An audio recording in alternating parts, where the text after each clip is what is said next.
Yeah, wait. I know the title. You're like, what the Doug? Just stick around and let me explain.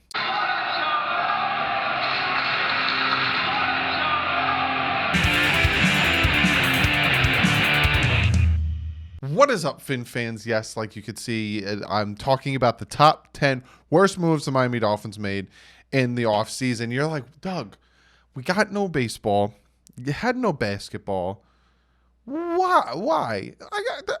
I got a series going because after this, we're doing the best decisions and the best moves the Miami Dolphins made in their franchise history. And then on Friday, I am breaking down tape of Tua Tagovailoa versus LSU because there's a lot. I made a list, and I've been reading people's what they had to say and all this stuff, and I made a list of things that people say about Tua, all the negative things, and we're going to talk about them. I'm going to debunk them a little bit in that LSU game because a lot of people will say, hey, Doug, when you talk about Tua, he's got to be against good competition because he doesn't play good competition. He doesn't play good against good competition. We'll see. Before we get into that, I just really quickly want to remind you guys this Saturday is the Saturday that I go live. Like I said, every other Saturday I go live. And this Saturday, 1 p.m., I will be live chatting with you guys, doing all that stuff. And I also want to give a quick shout out. Popped it up when I put my finger here. That's what that means, Future Doug, when you're editing. Desmond Reader, I think that's how you say your name. If I pronounce your last name wrong, I apologize. Got himself a DDW t-shirt. I got some new merch in the works. So, but you can see it's like, you see the images linked below. If you want to grab yourself some. And then comment of the day, I'm going to address some things that, we had that huge collab, which thank you guys all so much for being respectful to the other guys that came on the channel. 11,000 views on that. Thank you guys so much for hanging out, watching that, and commenting below. But I got to address some things in that video because I got a few comments. So that'll be comment of the day. But let's jump into this and let's talk about the top 10 worst moves in Miami Dolphins offseason history. Normally, I would have some type of like da da da da in there, but I already did my intro. I'm just gonna jump to a different Doug who's going to read off his list.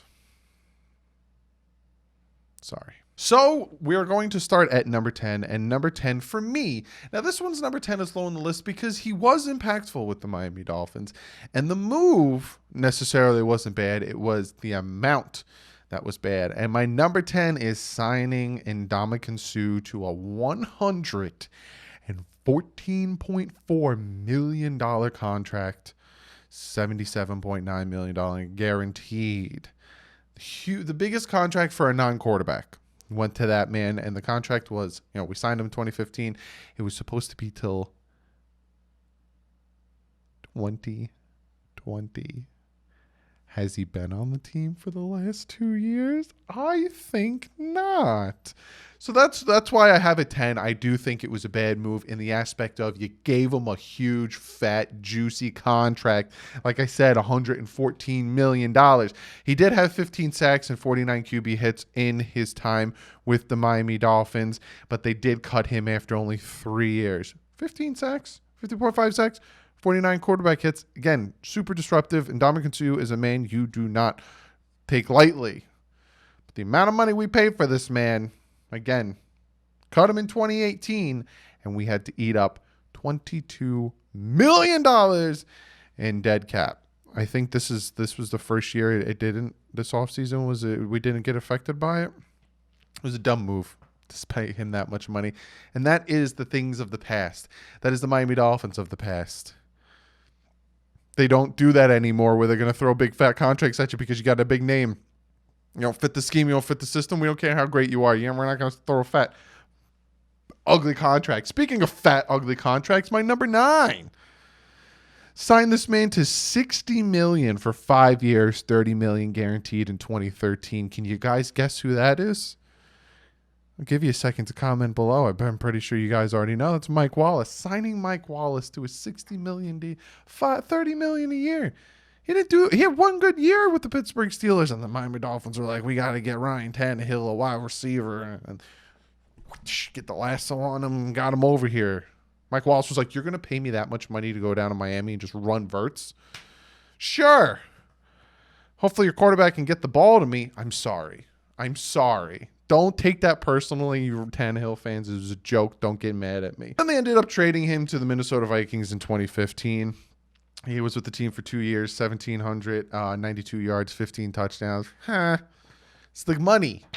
I don't mind the move. I don't mind bringing in Mike Wallace and Ndamukong Suh. I mind paying $60 million and $114 million to guys that were, they're all right. They're okay. That's nice. But again, that's why they're on the bottom of my list. That's why they're 9 and 10. They're on the bottom of my list. My number 8. Now, if you noticed, my bottom list of top 10s mean because they don't have that much or that big of an impact on the future or the circumstance of the team. Once we start to get a little bit closer to number 1, you start to see it has a little bit more of an impact on the team and the history and the future of the team at the time. Why am I talking like that? My number 8 happened back in 2009. If you notice something, you'll pick up on something when I start raffling off some of the biggest, baddest moves that the Miami Dolphins made in offseason history. It's about the time that they started sucking 15, 20 years. Happened in 2009 draft. Can you guess what that is? Yes, it is drafting Pat White in the 2nd round. Now, people are like, hey, Doug, Pat White was actually pretty good in college. I don't understand why this is on your list, but it's because we took him in the 2nd round when we had Chad Henne and Chad Pennington still on the team. Yes, that didn't end up panning out well. Chad Pennington ended up getting injured. Chad Henne, well, we all know about Chad Henne, but you take Pat White a little too early, 2nd round, a little too early. You know, it was a reach. And then I still don't think he remembers that Pittsburgh Steelers game. He got knocked out, man. A little too early for that draft pick. So that's number 8. My number 7. This one, again, is not that high up, but it's kind of starting to get to the impact in the future. This guy's still playing in the league. It's a drafted player. It happened in 2007. He still is playing in the league. So is it a bust? I don't think it's a bust if he's still being productive, still playing in the league. My number 7 is drafting Ted Ginn Jr. 9th overall in the 2007 draft. Now, you look at what could have been. You look at some of the players that they could have took instead of Ted Ginn. We all wanted Brady Quinn. All us Dolphin fans wanted Brady Quinn. I was at work, couldn't watch the draft. I checked my phone. I saw Ted Ginn Jr. wide receiver. I said, who is that? I wanted Brady Quinn. Well, hindsight, Brady Quinn sucks. So maybe it was a good thing we didn't get Brady Quinn. But in the revolving door of the Miami Dolphins quarterback situation, I don't think it really would have mattered if we had Brady Quinn and he sucked. Because everyone else we kind of brought in around that time kind of sucked a little bit. But drafting Ted Ginn. But again, he's not that high up on my list because he's still in the league. He's still super productive. And he's still doing his thing like a chicken wing. So, yes, Ted Ginn, it was probably a huge reach to take what a lot of people like to call a glorified punt kick returner. 9th. Because Cam Cameron knew his family. I will get to him. I will get to that, man. But yes, that is number 7. Number 6. We're actually going to go back before 1999, back before 1990, back before 1980. This one's going to be wait, what? Say what? I'm expecting a lot of you guys that are younger like me, from the ages of say 35 and younger, going to go, wait, what? My number 6 is drafting Joe Theismann in 1971 in the 4th round and letting him go. What? Say, Doug, what? Yes, the Miami Dolphins in 1971 drafted Joe Theismann, quarterback, in the 4th round. Him and Don Shula couldn't come to an agreement on his contract. Again, back then, there was no pre-structured rookie contract wage scale. There was not. It was just...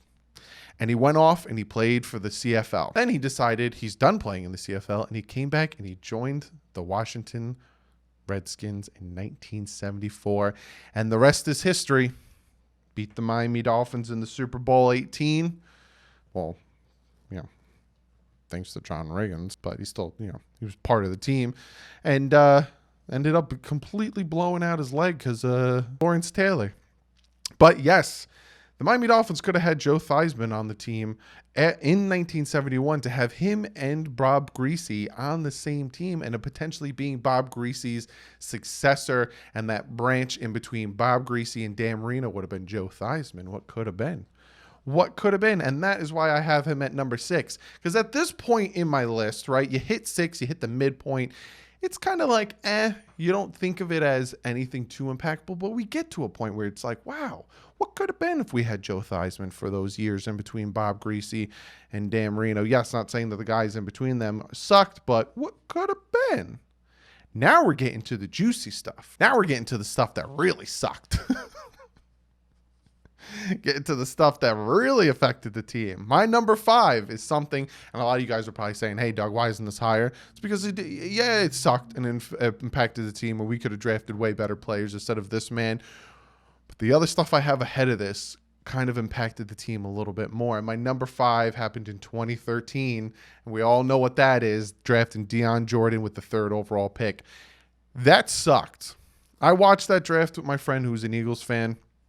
And I remember the Miami Dolphins trading up to number 3 with the Oakland Raiders. All we gave the Oakland was, we gave them 12. And then we gave them a 2nd round pick, number 42. We didn't give them much to go from 12 to 3. Didn't give up much. And I thought, Lane Johnson, we're getting Lane Johnson. Yes, we're helping this offensive line. Lane Johnson is the guy. We're going to help Tannehill.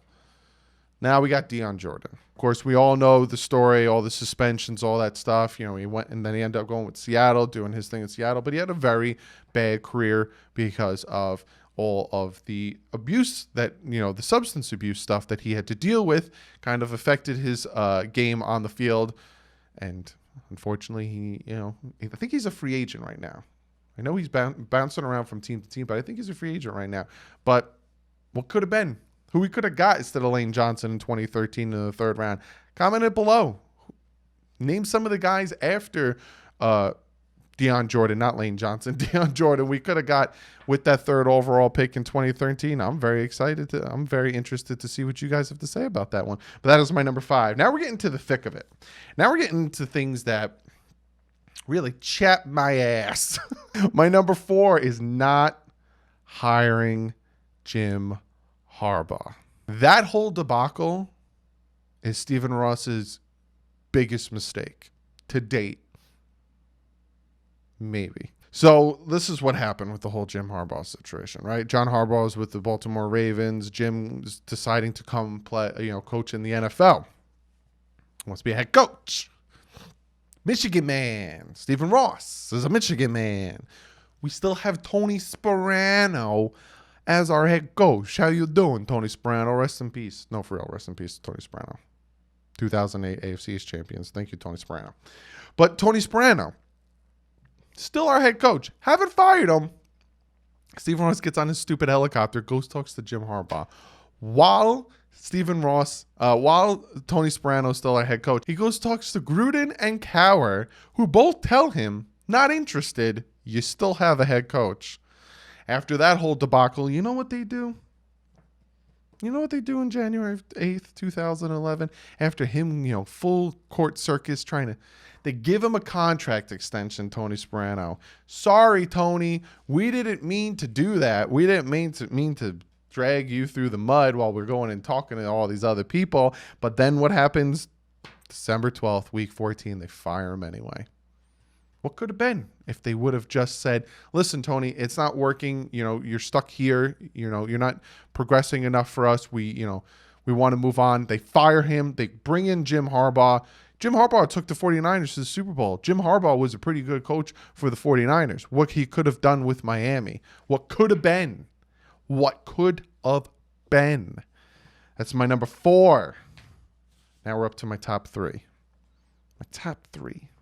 My number 3, there's 2 parts in my number 3, and they both involve a head coach because to me, head coach and quarterback are extremely important to a success of a football team. If you have a good head coach, he knows what he's doing, a.k.a. Bill Belichick, a.k.a. some of the guys that I might name on this list, a.k.a. Don Shula. They know we have a weak point, we'll make this stronger, cover it up. Same thing with quarterbacks. So my number 3 is a 2-parter, like I said. Hiring Cam Cameron instead of Mike Tomlin in 2007. and hiring Joe Philbin. This is my number 3 worst decision in the Miami Dolphins offseason history. Mike Tomlin, the Miami Dolphins brought him in. They interviewed him. They decided to go with Cameron. 1-15 Cameron. Greg Camarillo saved his butt, but not really because he still got fired. Cameron. Yes, he was with the Baltimore Ravens. He was their offensive coordinator. Oh, look at that. How shiny and fancy that was. And they pass on Mike Tomlin. Mike Tomlin goes to the Pittsburgh Steelers. Let me raffle off some things here, some information here about Mike Tomlin. Mike Tomlin with the Pittsburgh Steelers, still their head coach. 125 wins, 66 losses, and 1 tie. 2 Super Bowls, 1 win. He went to the Super Bowl in his second year. Took the Steelers to the playoffs in his first year. 5 years. First year, like I said, won the division. 6 division titles, 8 playoff appearances. Mike Tomlin. What could have been if the Miami Dolphins hired him as our head coach? And they got Joe Philbin, bringing in that egg-headed looking mother. He looks like the dad from Step Dads. Tell me he doesn't. I'll pop a picture up, and I'll pop a picture up. Tell me he doesn't look like the dad from Step Dads. Bring in Joe Philbin. I get it. Look how good he did with Aaron Rodgers. Bring him in. Let's see what he could do with us. Oh, mediocre. Stubborn man. Extremely stubborn man. Lost the locker room. It's just, what could have been? What could have been? You went in any other direction with both of those coaches. Now we're up to my top 2. My top 2. You guys were probably like, oh, I know what number 1 is. Do you, though? Do you? Well, here's my number 2. My number 2 happened in 2007.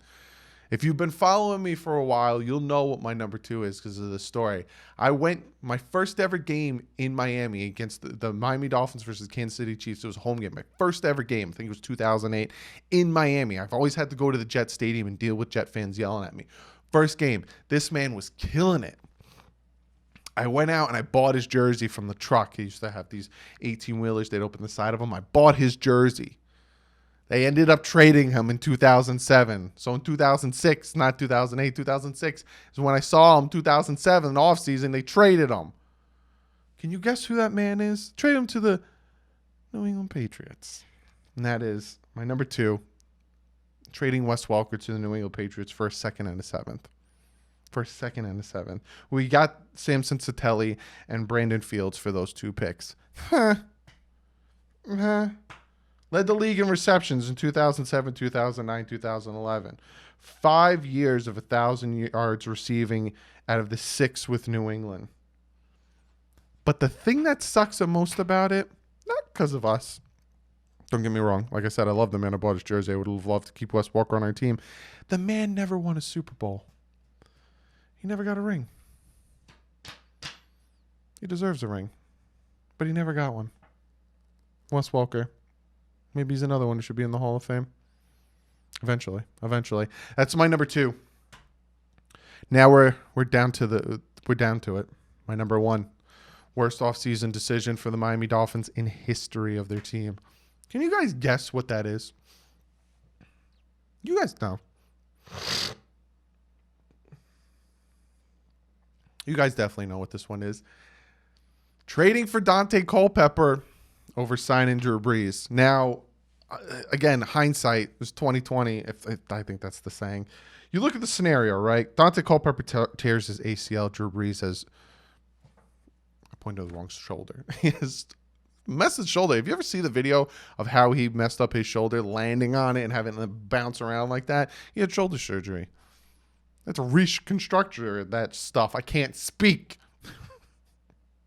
So we sent a 2nd-round pick to the Minnesota Vikings for Dante Culpepper and his ACL because the Miami Dolphins, this is the story. The Miami Dolphins wanted Drew Brees. Drew Brees wanted this big, fat contract. He wanted a big, high contract. So the Miami Dolphins were like, we need you to bring it down, my man. We need you to bring that contract down. And they were tired of waiting for Drew Brees to make a deal. They were tired of waiting for Drew Brees to come to an understanding with the team. So they said, screw it. And they traded for Dante Culpepper. So in actuality, Nick Saban and the GM and all that, they wanted Drew Brees. They just didn't want him for the money he wanted, and they were tired of waiting.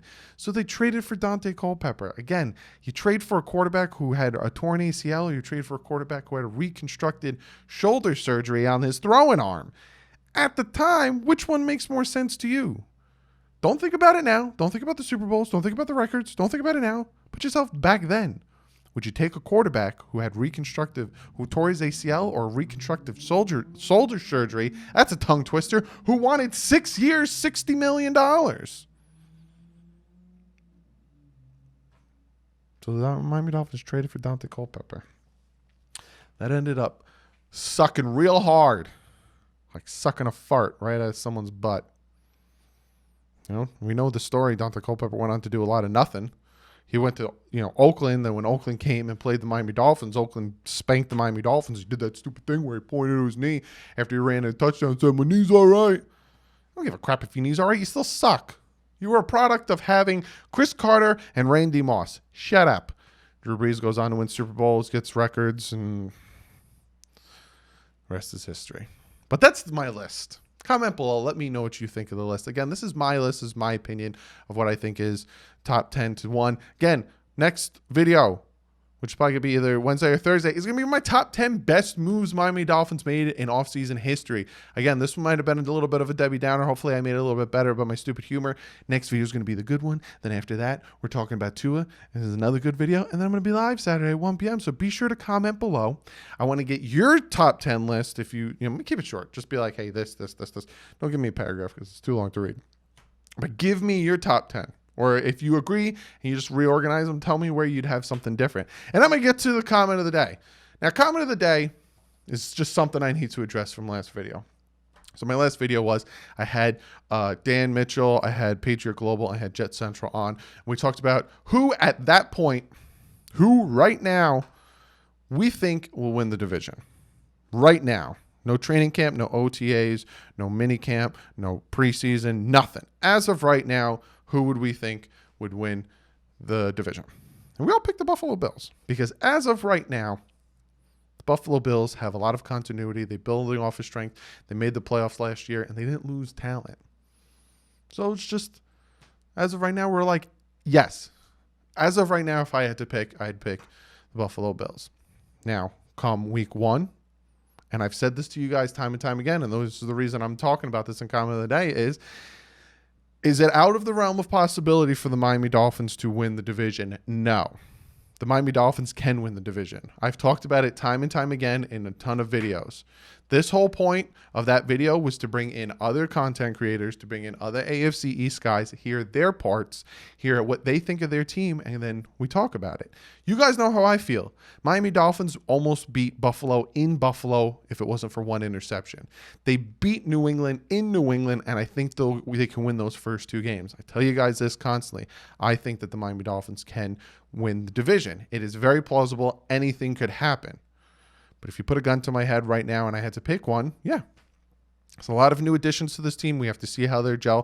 We have to see how it works. Does it mean they can't? Hell no. Miami Dolphins can definitely win the division. But as of right now, if you look at all 4 teams, best chance is the Buffalo Bills. But that's all I'm saying is the best chance. Am I saying the Dolphins won't? No. Am I saying the Dolphins can't? No. Am I saying the Dolphins, have no shot in hell? Hell no. I'm not saying all 4 teams have an even shot at winning that division. A lot of people were like, I can't believe you said that, Doug. You lost respect with me. Well, I'm sorry. I'm not one of those. I pride myself on not being a rah guy with you, I'm going to shoot it straight with you. If I think someone is potentially on the trading block and I can see it potentially happen, I'm going to talk to you about it. I'm going to tell you guys about it. I'm not going to be like, no, this team, we're going to Super Bowl this year. I'm like, listen, because if we suck this year and you get that fall, it hurts. We've all been there in 2016, 2017, 2008 to do that. It hurts. Trying to prepare you guys, trying to keep you guys, I'm not telling you not to have your hopes because, hey, man, this team has a ton of promise. I talk about it all the time. Ton of promise. But we don't know is what I'm trying to say. There's that element of we don't know. All we can do as a fan base is love this team, root for this team, and just you feel it. You feel it in your guts that this season's different. It's a different season.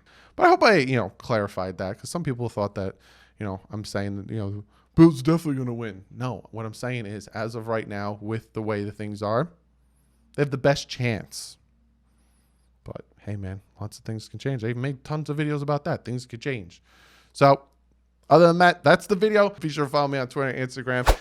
Tweeting out a lot of things. Oh, before I end this thing, the giveaway. I want to talk about the giveaway real quick. I'm going back. And so if you want to be a part of the giveaway, you have to go to that video and comment below and do what I say in that video. Live Saturday, I'm going to pick the winner for the giveaway. So I forgot to say that, but live Saturday, I'm going to pick the winner of the giveaway there. So if you made it to this part of the video, thank you. You're one of my diehard watchers, and you watch all the way to the end.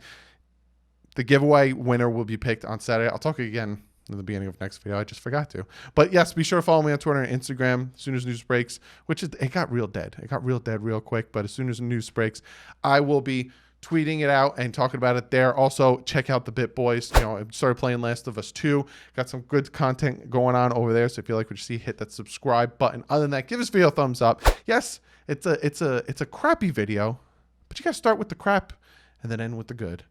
And the next video, like I said, is going to be really good. I got a ton of videos planned. Like I said, I have a list that I literally drew on the dry erase board, trying to keep you guys entertained while we wait for hopefully training camp, hopefully preseason, and hopefully the season to start. So give this video a thumbs up because you like the content and you like the video. Check out DolphinsTalk.com. Great site. All your Dolphin content. Hit that subscribe button and hit the bell so you know when my videos go live, and you'll know when I'm live Saturday, 1 p.m. Other than that, I'll see you guys in the next video talking about the top 10 best moves the Miami Dolphins made in offseason history. But like usual, stay classy. Fins up.